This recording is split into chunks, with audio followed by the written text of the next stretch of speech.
Thanks for coming, everyone. This talk is Poor Man's Spy versus Spy, how to use free and open source software to detect attackers in your network. Really what it's about is incident response on a shoestring budget, because I guess everyone has money concerns. How many people use some kind of free or open source software to do some kind of detection or monitoring in their environment now? So that's a good number of people. Yeah, so sometimes the free and open source stuff is actually better than what you get with a vendor. And before we go any further, I'd like to say that this is all done in a lab environment. There's certainly a lot of caveats to how these things perform at scale. So your mileage may vary with everything that we're going to talk about. So can everybody hear me? All right, so I'm Troy Wojewoda. My primary role is an incident responder. Technically, my title is a structured threat analyst, escalated incident response, my current employer. Kind of started off doing all kinds of things, been doing it for 10 plus years, but really focused on host and network-based forensics, campaign analysis, malware analysis, although I wouldn't classify myself as a reverse engineer. I definitely like to get samples, as many as possible, and pick them apart as much as I can.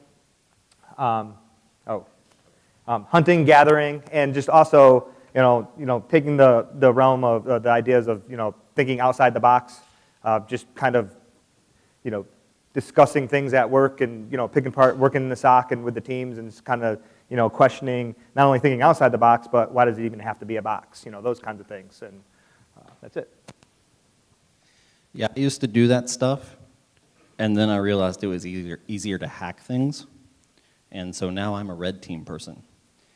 I organized a meetup group. If anybody's in here from Hampton Roads area, there's a meetup once a month that I started and try and maintain, sometimes poorly.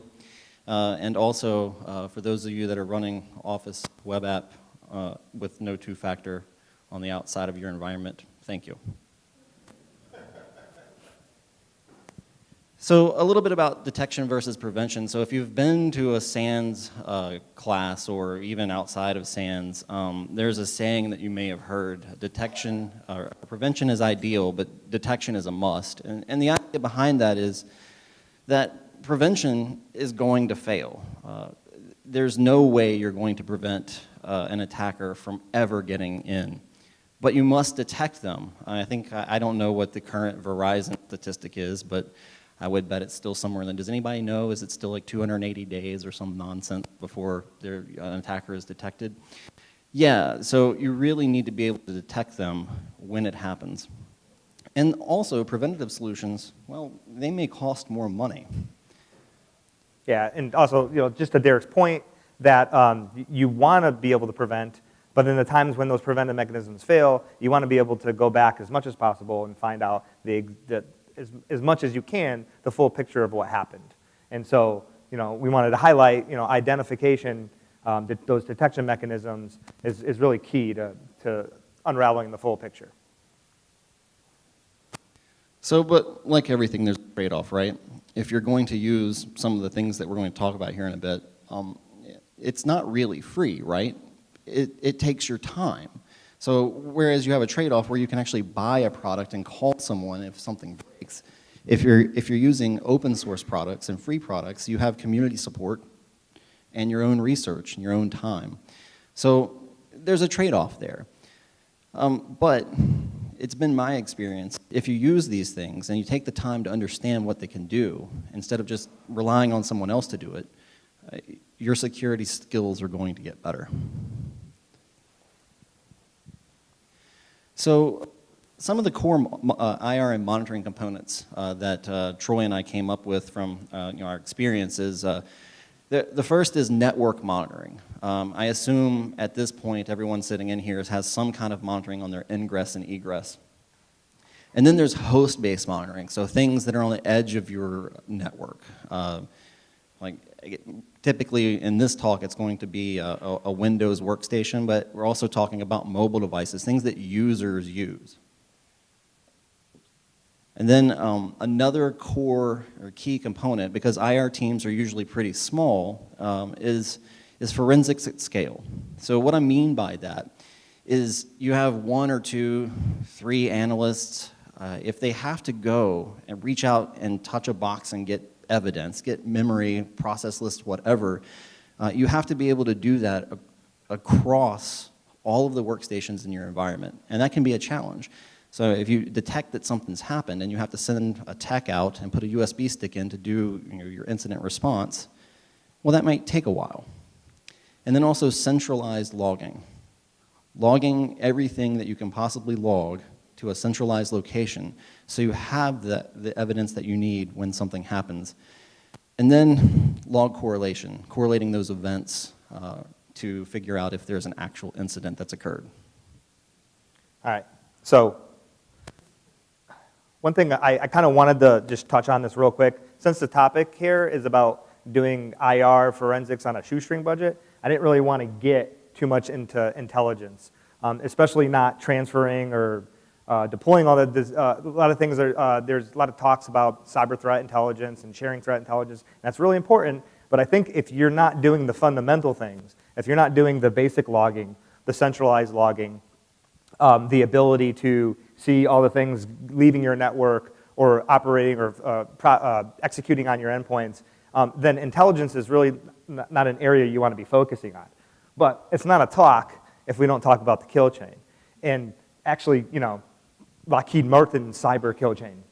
So I kind of took my own little flavor from that and, wanted to show, I'm sure everybody's heard of the cyber kill chain, but if you haven't, the attacker, it's basically the phases the attacker has to do in order for them to start to basically get and execute their mission. So they'll do some type of reconnaissance, and then their next step would be some type of weaponization, and then delivery, followed by exploitation, installation, command and control, and then really, what are they after? Actions on objectives, or profit in this case. So I like to use this, and I really like to use this back where when I'm doing incident response, to kind of map that and marry that to our incident response life cycle. So we use the pick-a-roll model, the preparation, identification, containment, eradication, recovery, and lessons learned as we're going through a cyber incident response. But it's always coming back to what can you identify? And most importantly, where in the cyber kill chain is the attacker when you're identifying them? So I kind of wanted to show from an emotional perspective what goes through some IR teams when you're detecting them. And if you're successful, for instance, if you have signature mechanisms that are hitting and preventing the delivery of the initial attack, then that's kind of like the best situation you want to be in. You could just sit back and watch it. That's Miller time. That's right. But if it's getting a little bit further down the kill chain, then that's when it gets a little bit worrisome. Like if you have signatures firing on command and control or exploitation, installation, but if they're getting the data, if the data's gone and they're winning, then that's it. That's the worst case scenario, right? So as you're going through these phases of the IR incident response phases, you're constantly going back. So you may think you have something contained, but then you may have a couple other members that are, maybe a few of you are looking at some endpoints and getting really deep dive on 3 or 4 systems, but then some other folks are then kind of going through more of the network data. Did we miss anything? And it's kind of like a give and take relationship there, and constantly feeding back to say, have we truly identified everything? And then where is that? So I like to use that back in the kill chain to kind of show from an escalation perspective when we have to start reporting this back up to our manager, to maybe our CERT manager, or the CISO, or the CIO, or the CEO of the company, based off of where in the kill chain that we're detecting and seeing the adversary. Does anybody have any questions on that?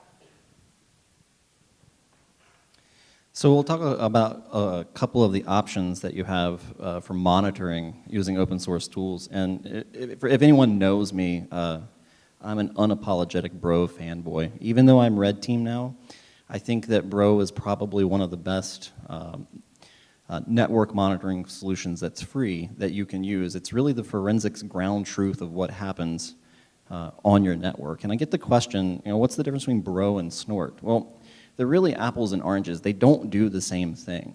Snort uses signatures to detect something that matches on your network, where Bro is really like running Wireshark at scale and decoding protocols using Bro scripts. And out of the box, all of the major protocols, glue protocols, HTTP, they're all logged to a text-based file.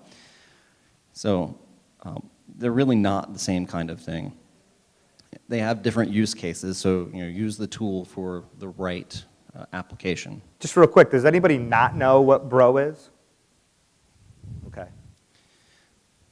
So Bro is, like I said, an open source project that essentially takes protocols like HTTP and logs them to a log file at scale on your network. So all the workstations, where they go in terms of HTTP, SSL traffic, DHCP, DNS, and you have those text files over time. So it's basically decoding those protocols and logging the activity of those protocols.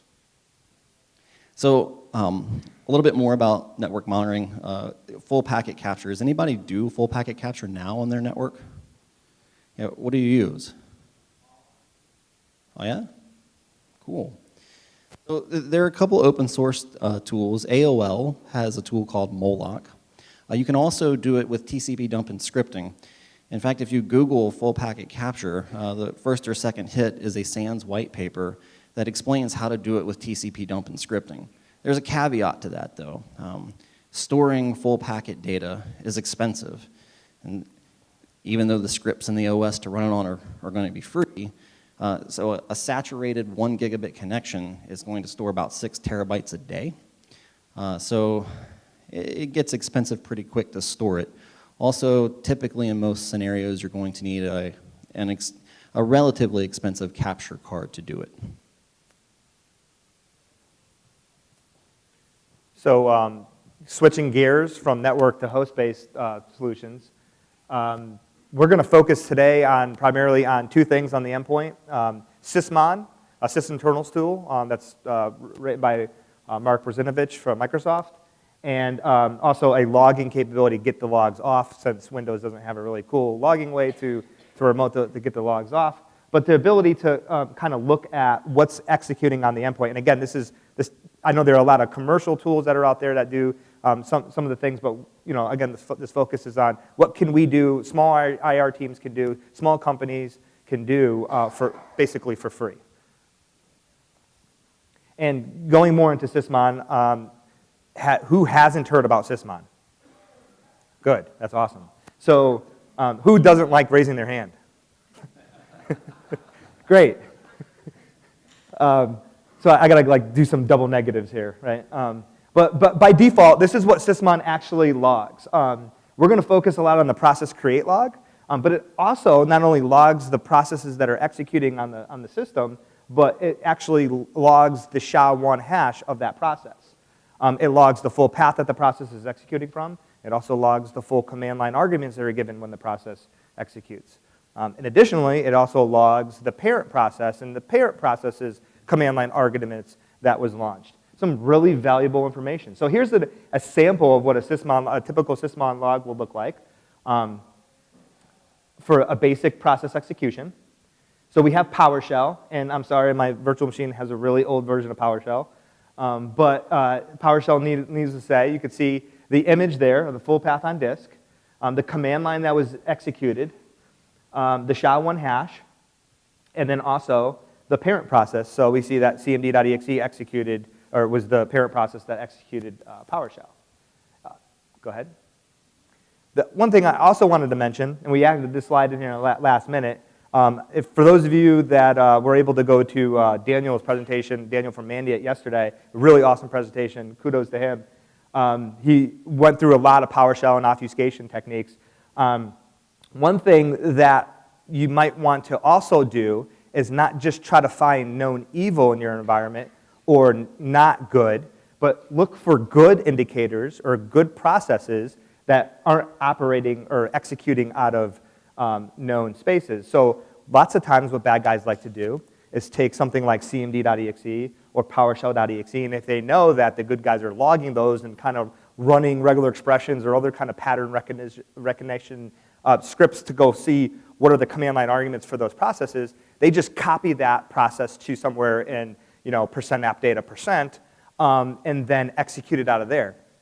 And so if you look here, what was done was we have the same SHA-1 of the hash that was PowerShell.exe running, but in this case, it's the valid process, PowerShell.exe, but it's running out of, could go back one sec so you can see it. So it's running out of basically %appdata%, which is the user's directory called notmalware.exe. But the hash is the same hash as PowerShell.exe. So what you typically want to do is generate a list of known good hashes, specifically like Windows internals like cmd.exe and PowerShell and some other things, and then look for the execution of those processes outside of C Windows or C Windows System 32, and you probably found something interesting.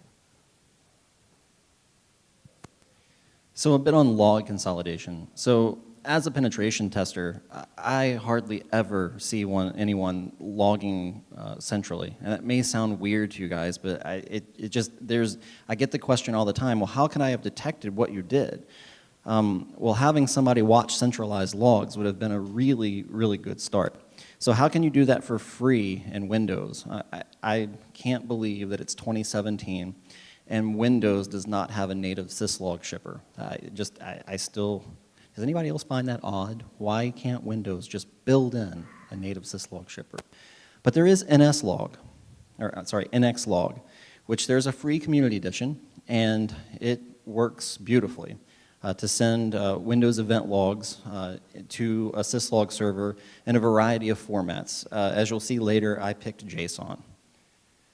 And then also, of course, there's native syslog on devices that are Linux-based and Linux clients themselves.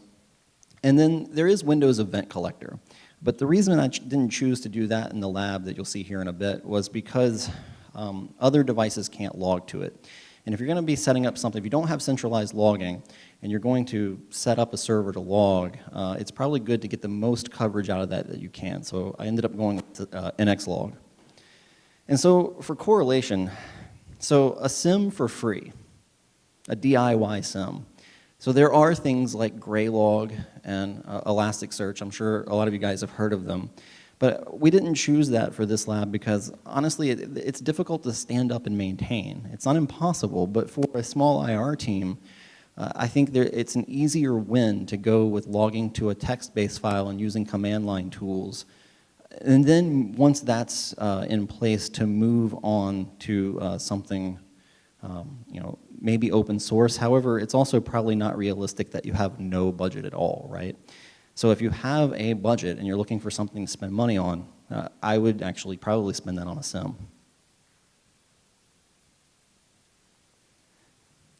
So basically, when you're doing forensics, or actually part of your IR team, and you have an event, something that got through, and then you have to go find, okay, well, how many systems are affected? How do we do this? We really want to look for solutions that scale. You don't want a one-to-one, although there's tools out there where they're really good one-to-one type analysts to the endpoint, but you want one-to-many. You want an analyst to like 5,000. So you can then go and say, one-to-many or one-to-one solutions, how are you going to be able to detect or find all these things in your environment? It's just not going to work. So we listed a couple things in here, and I think for the lab purposes and the attack simulation that we do, Google's GER tool is what we ended up going with. Google Rapid Response. Does anyone use Google Rapid Response? Sweet. I was thoroughly impressed with that tool. So I guess for what we did for this talk was set up a lab, and then we wanted to conduct a real-world attack. So we called it Operation Wannabe. We were going to use the actual WannaCry, or the exploits that were based on, that WannaCry was based on, because they're in Metasploit now. It actually turned out to not really work that well. So, but we still thought we should name it Operation Wannabe. And so we chose basically a standard attack because it still works. So modeling a fish, gaining a foothold, and then moving laterally, establish C2 over encryption or an encrypted channel, and then actions on objective to exfiltrate sensitive data. So the part of this, I actually now have an amazing lab at my house. It's held together by duct tape and popsicle sticks. But still, we had a domain controller, a SQL server, a file server, a handful of Windows workstations, and then an Ubuntu syslog server and a pfSense firewall. So for the products that we chose to go do this with, Bro, Sysmon, NXLog, Google Rapid Response, and then deploying these through group policy. And so if anyone's interested, at the end of June, I'm doing a webcast, or Black Hills is doing a webcast where I actually will walk through how I set all this up. I figured for the purposes of this talk, I'd end up spending a half hour, 45 minutes just talking about that. We didn't really want to walk through the actual attack because I didn't want to tell the story of the attack through the attacker's perspective. I thought it would be a whole lot more fun to use the tools that we're talking about to figure out what would happen, or what happened. So we debated this a little bit of how the pretend IR team got alerted to there was something wrong on an endpoint, or there was something going on, there was a compromise that had happened. And so what we figured was, no matter what we chose, it would be arbitrary, because we did the attack, right? So we could have said, oh, we found a fish or a large data transfer, but I thought it'd be fun to look at the SSL log. Has anybody in here ever looked to see what happens when you set up a Meterpreter, a reverse HTTPS listener? Yeah, so the common name of the certificate that's used is randomly generated. So in this case, in the Bro log, when the attack happened, there was a really odd named common name that was recorded by Bro. I mean, I know you guys can't see the log file very well, but a common name of Erbja, that's probably not normal. The other thing too is you see the other common names above it, or the other certificate fields above it, all have other indications like location and OUs and such as that, right? So here we just see a common name, random common name, and pretty much all those other fields are not filled out. So yeah, and so in a normal day of someone who monitors and does incident response, I mean that's not the end of the world, right? But I would probably go look at that. So then, usually if it's a network indicator, you'll look around to see what else happened on the network. So this is still Bro, and it looked like the internal IP address made a connection, raw IP, out to, over SSL to this server, over TCP 443. And then, also, there are a whole lot of connections to TCP 4444. Does anybody know what that is, or what it's associated with? Yeah, it's the attacker didn't know what he was doing, right? good job, Derek. Yeah.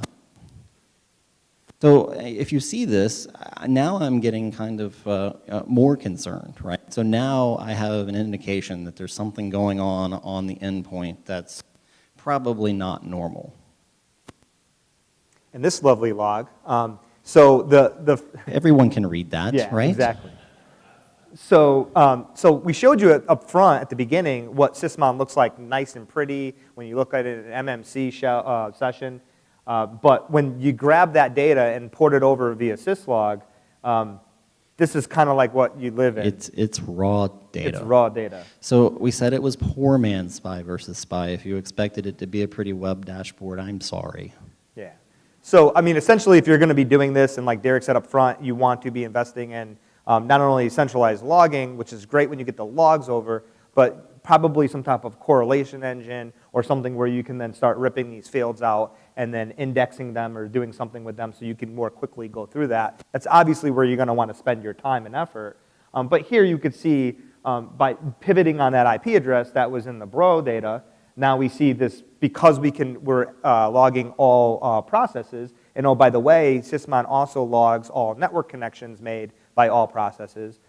Then we can find by pivoting on that IP that PowerShell is the responsible party or process making that network connection.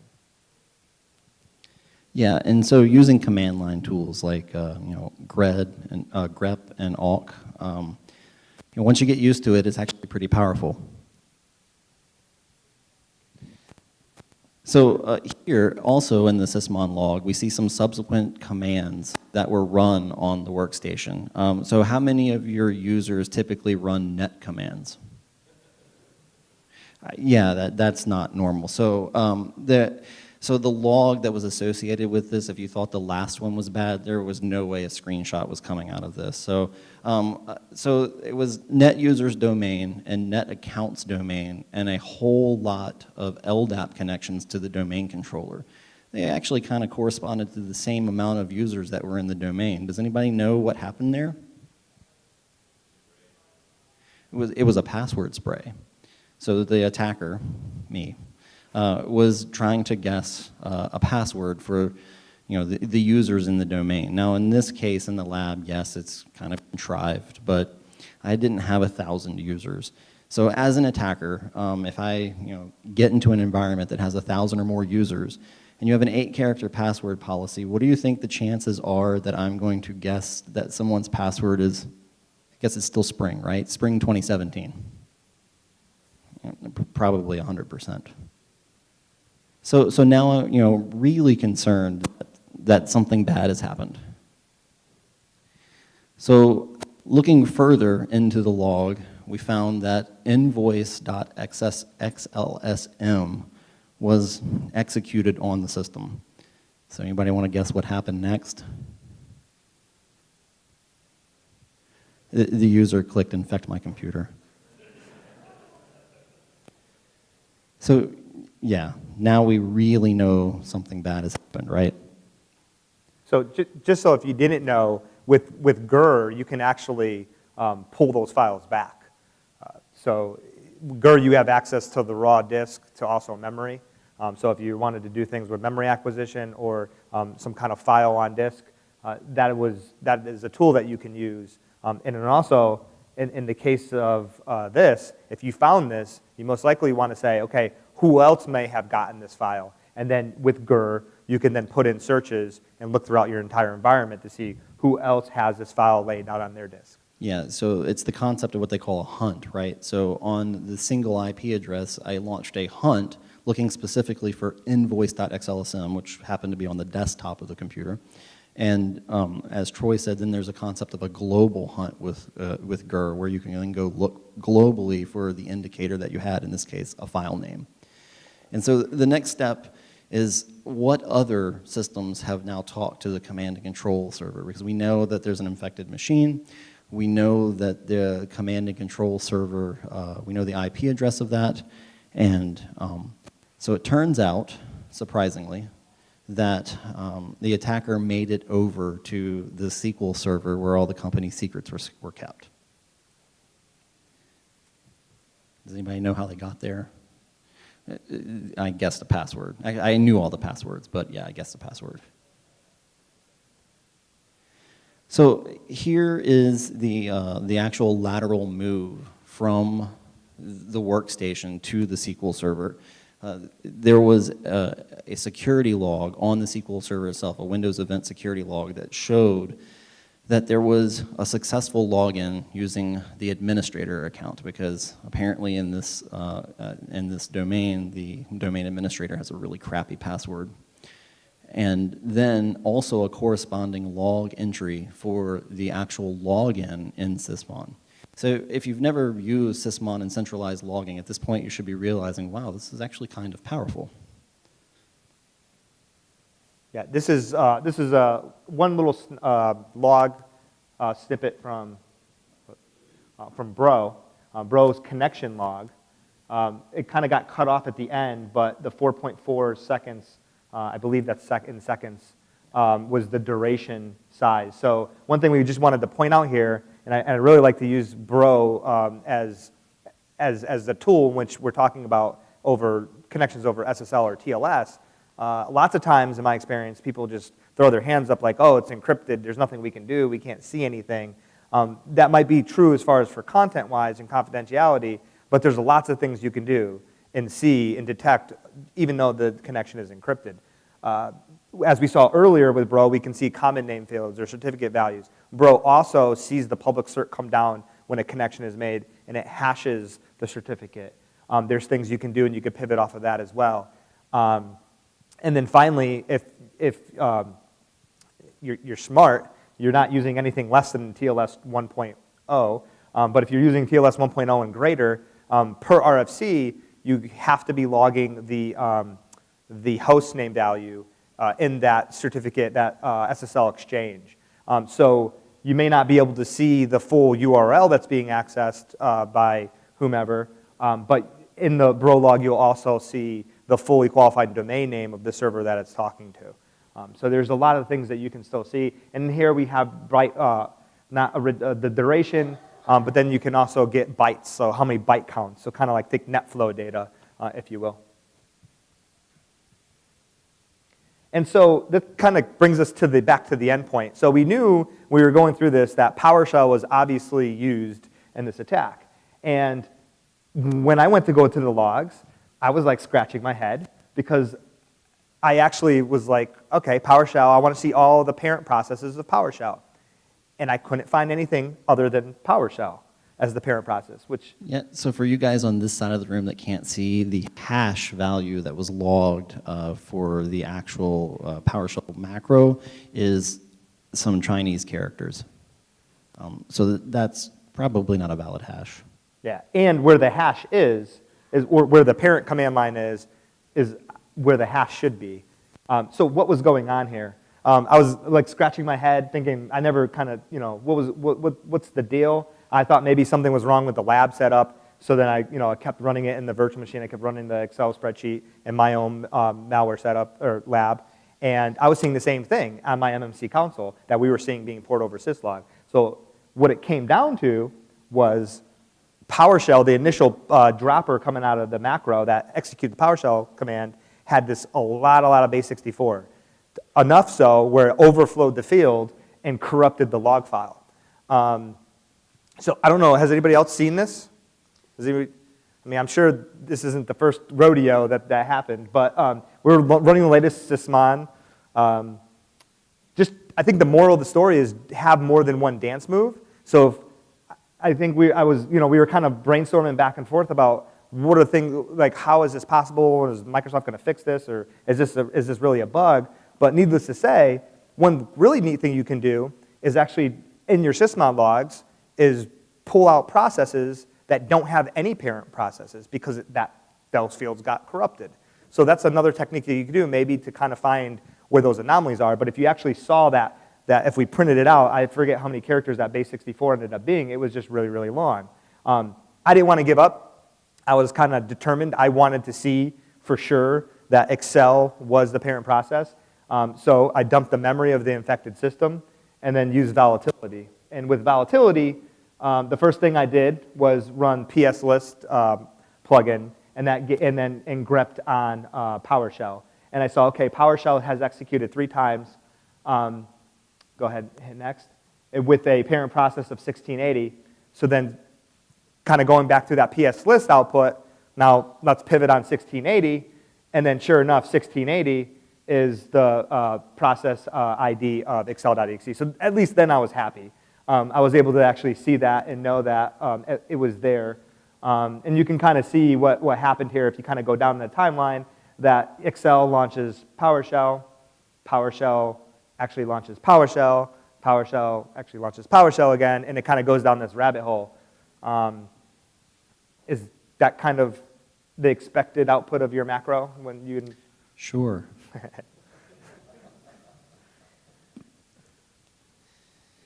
So up to this point, we've talked a lot about detection, and I do believe that prevention does have a place. But like I said, it's been my experience that all prevention actually fails at some point. So for the guys that are pen testers in the audience, you already know the answer to this question. But does anybody want to guess how many times antivirus, firewall, or an IDS has stopped me getting into somewhere?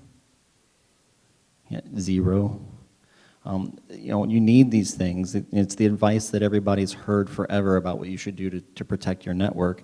But it's been my experience too that even beyond this, products that are billed as security products, they just aren't that hard to get past. And if you've actually read the Black Hills blog, we picked on Cylance here recently. Things that are supposed to be preventive aren't always preventive. But things that do stop me as a pen tester are generally configuration based. So how many people have a 15 or more character password policy for their users in their environment? I don't want to come pen test your environment.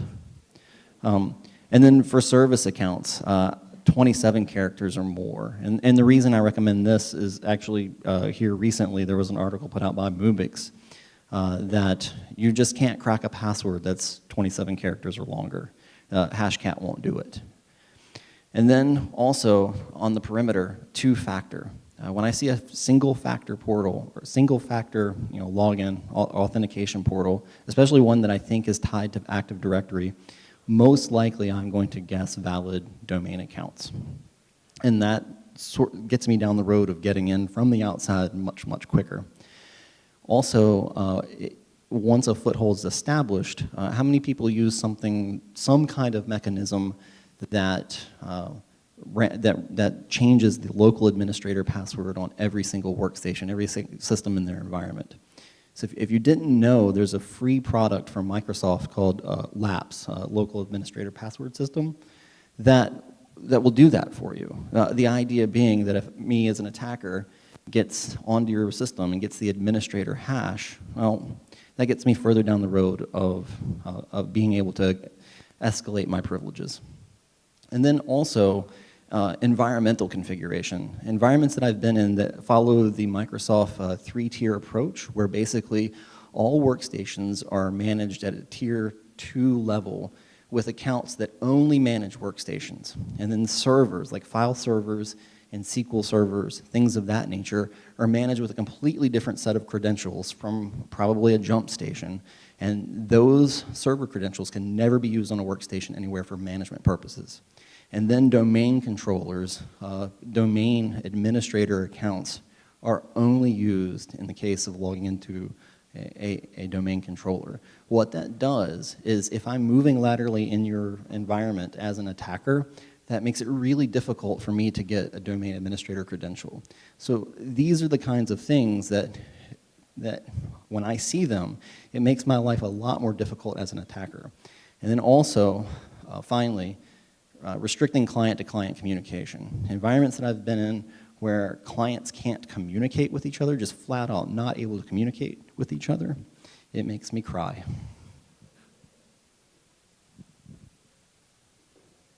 So there are actually some features that I didn't have time to get into in this talk. Windows 10 has some pretty interesting security features in the Enterprise Edition. One of those is Device Guard. So what that does is it attempts to not let untrusted code run in your environment. And so only good code can run. So it's like a whitelisting type solution. And a partner to that is Credential Guard. And so what that does is it takes sensitive secrets like passwords, and it only lets the approved system components talk to those credentials. So it kind of separates that out from the rest of the operating system. However, if anybody's ever tried to deploy whitelisting and solutions like this, yeah, that's a different can of worms. I do think these things work, but there are definitely a lot of caveats, and there are some planning and deployment issues that go along with that, certainly outside of the scope of this talk. So about today, and I'm going to post the slides on SlideShare, or I'm going to give them to Jake. And or if you can't find them, just drop me a note and let me know. And like I said, we're going to be doing a webcast where I'm going to kind of walk through this stuff, kind of live demo with no slides, and you can ask questions then if you're there. So in conclusion, I think free and open source tools really can be a powerful force for logging and monitoring in your environment. And if you don't have a solution now, this is a great place to start. So, and especially if you're not logging on your edge, if you're not consolidating your Windows logs, you can use free things to do it. Yeah, I would just add too that have more than one dance move. Things are going to fail. Tools are going to fail. And just have backups and try to figure out exactly how else, or just to the point of the sysmon corruption log thing, like how else can I get this data? And then kind of go through those scenarios. You want to run into those roadblocks, those issues where you're banging your head up against the wall, especially when you're doing some type of synthesis of attack or simulation, because it just gives you that more arsenal on your tool belt for when something does fail. You're not just sitting there pounding your head against the wall thinking, I can't do anything else after this. I think we've all been there. So does anyone have questions? I think we have probably 7 minutes or so.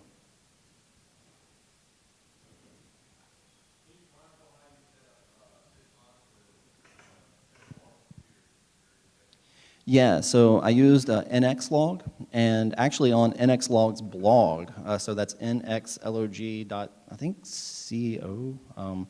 They have a blog entry that it gives you the configuration. And so I can also send it to you if you want. So it's just basically a text file, and then I deployed it in the environment using a GPO, and basically that was just a batch file where anytime a machine started, it would check to see if it was installed, the service was running. If it wasn't, it would start it and puts the configuration file in place. And I think when we did it in the lab, it was JSON output? Yeah, they have CSV, and I think there's one or two other. I mistakenly thought, hey, it's JSON. This will be simple to parse, right? Yeah, no. So we want to have a tool, or we wanted to have a tool written to basically search through the JSON. So that's coming. I think we just had issues with it and didn't want to say, hey, we have a tool that's half working. You want it? So no one wants that.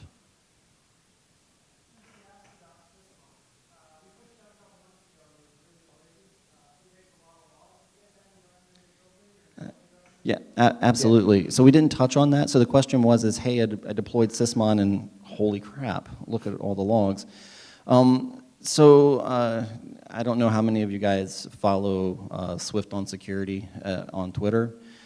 So whoever that is, they have a configuration file. I have the link in the resources slide where it's a good place to start. So they have a configuration file that you can start as a place to configure it that sort of whitelists out a whole bunch of noise. And I actually, when I was showing this to a couple folks at Black Hills, that was the comment they made. They're like, "Holy crap! Why isn't it noisy? I expected this to be like ridiculously like crazy." Well, because I used that configuration file. And the other option is you could write your own, but I would find one like that one and just then whitelist the stuff out that you need. So in my case, I was having trouble with it not liking GR, and it was filling up with gr.exe. And so it was pretty easy just to follow what they did and whitelist out GR.